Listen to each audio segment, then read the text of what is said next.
Os policiais voltaram nesta quinta-feira à região onde 2 ônibus da caravana do ex-presidente Lula foram atingidos por tiros entre Quedas do Iguaçu e Laranjeiras do Sul, no Paraná. Fotos e vídeos cedidos por moradores ajudam a polícia na investigação. Sobre este assunto, a gente volta a falar ao vivo com a Renata Dourado, porque agora o trabalho importante é esse de apuração, de investigação, né, Renata? Sim, Rodrigo, exatamente isso. É um trabalho muito importante, né? Até para a própria democracia é muito importante você identificar quem foi que fez isso. Então, além dessas fotos e esses vídeos que foram cedidos, estão sendo cedidos por esses moradores da região, a polícia também está em busca de imagens do circuito, de câmeras que fazem parte desse trecho. É um trecho de 70 quilômetros entre uma cidade e outra. E as investigações, exatamente, elas estão concentradas nesse trecho. Na semana que vem também a polícia vai ter acesso a um laudo pericial que verificou ali as condições, porque a polícia quer identificar, por exemplo, quais são os calibres dessas armas, qual a distância que esses tiros saíram, de onde os atiradores estavam. O que a polícia já sabe até agora é que de fato foram pelo menos 2 atiradores. A gente lembra, temos até imagens aí desses ônibus, então aí você vê essas balas. Então a gente lembra que 2 ônibus dessa caravana foram atingidos. Em um desses ônibus tinham jornalistas estrangeiros, jornalistas também do Brasil, e só que ninguém ficou ferido.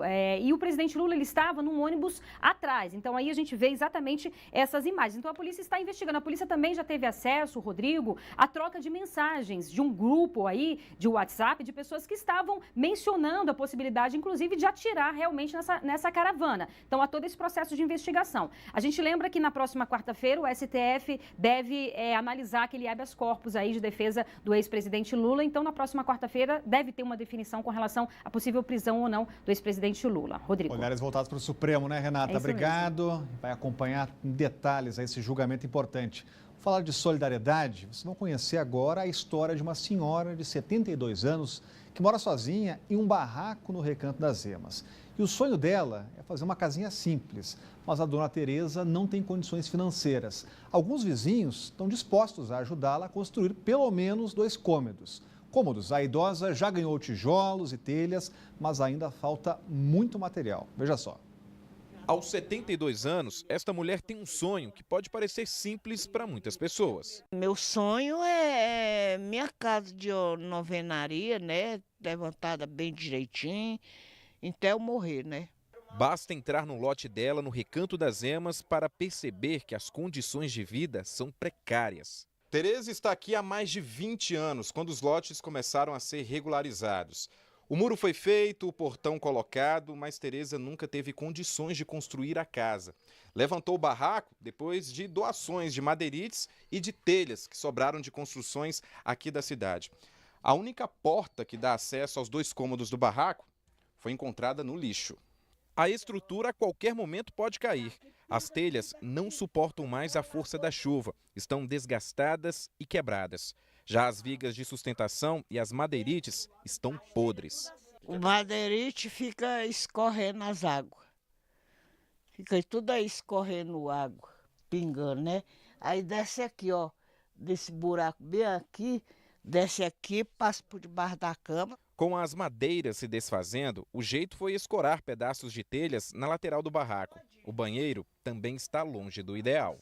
Eu já tropecei bem aqui nesse negócio. Aí eu botei a mão assim na pia aqui.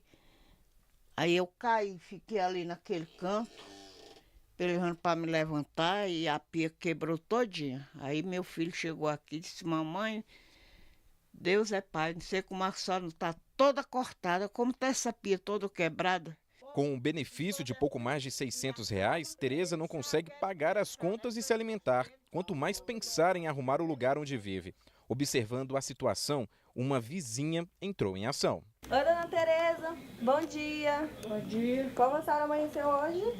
Ela me tocou muito no dia que ela falou assim que o sonho dela era ter um sofá na sala dela e um quarto para ela dormir com um banheiro, né? Então assim me tocou muito. E quando ela dizia que quando chove, ela dá vontade de ficar fora do que dentro de casa. Há meses, Jusileia mobiliza os moradores da quadra 405 para comprar materiais de construção.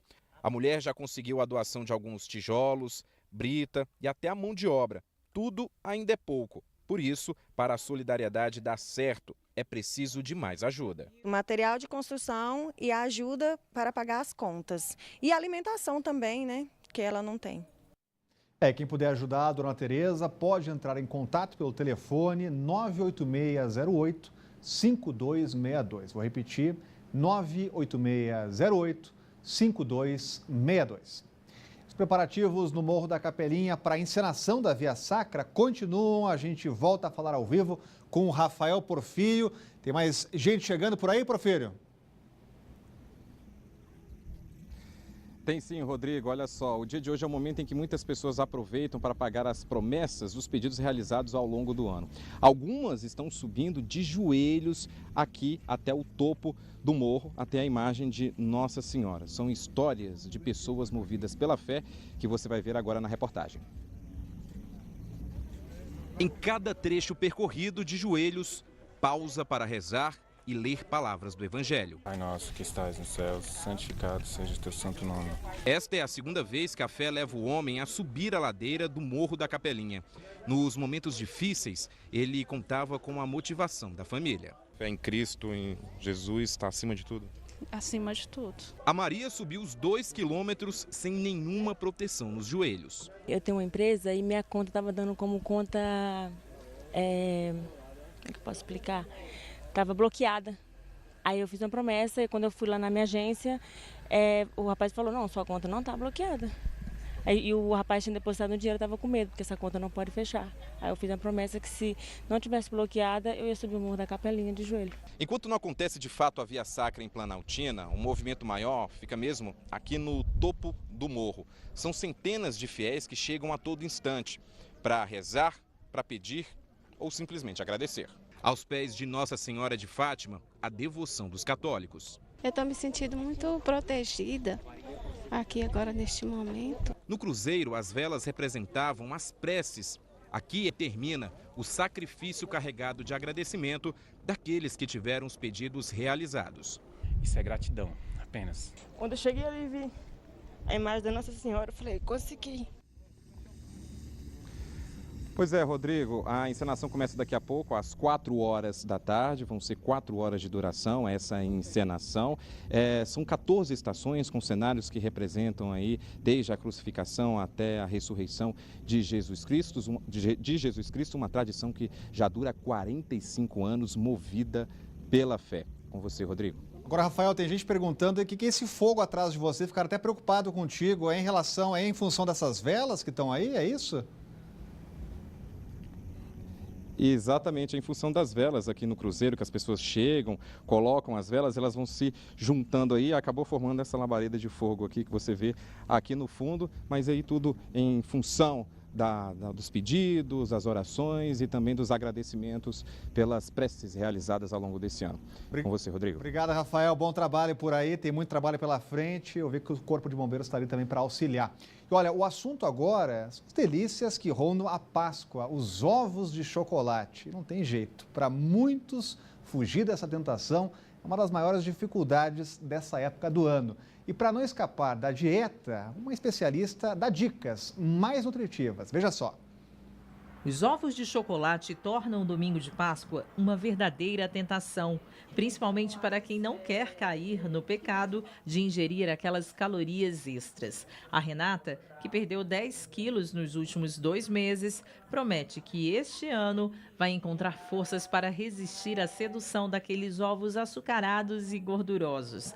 A bancária diz que vai optar por chocolate sem lactose e sem glúten. Dá pra gente pelo menos tirar um pouquinho da vontade de comer o chocolate, né? Dá pra comer uns 2 tabletinhos, já dá pra passar a vontade.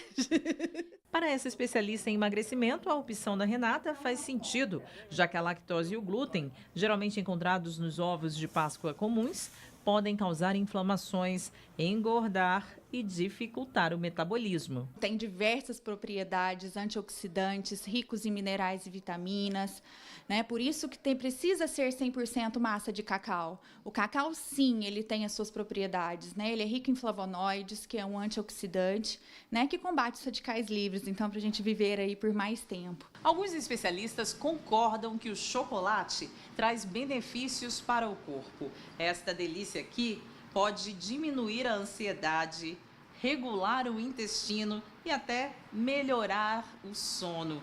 E sabendo que esta mistura aqui tem 70% de cacau e 30% de açúcar orgânico, não dá para ficar sem provar, não é mesmo?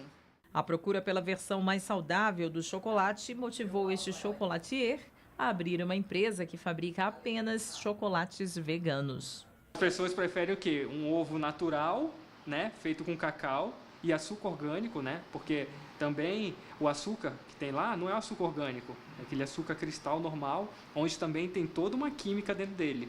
Então, essa é eu acho que é a diferença, assim, por ele ser um chocolate natural.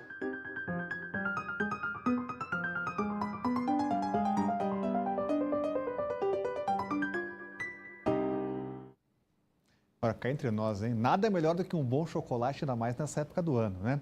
E olha, a seguir, músicos da orquestra pedem ajuda para se apresentarem na Alemanha, daqui a pouco no Band Cidade.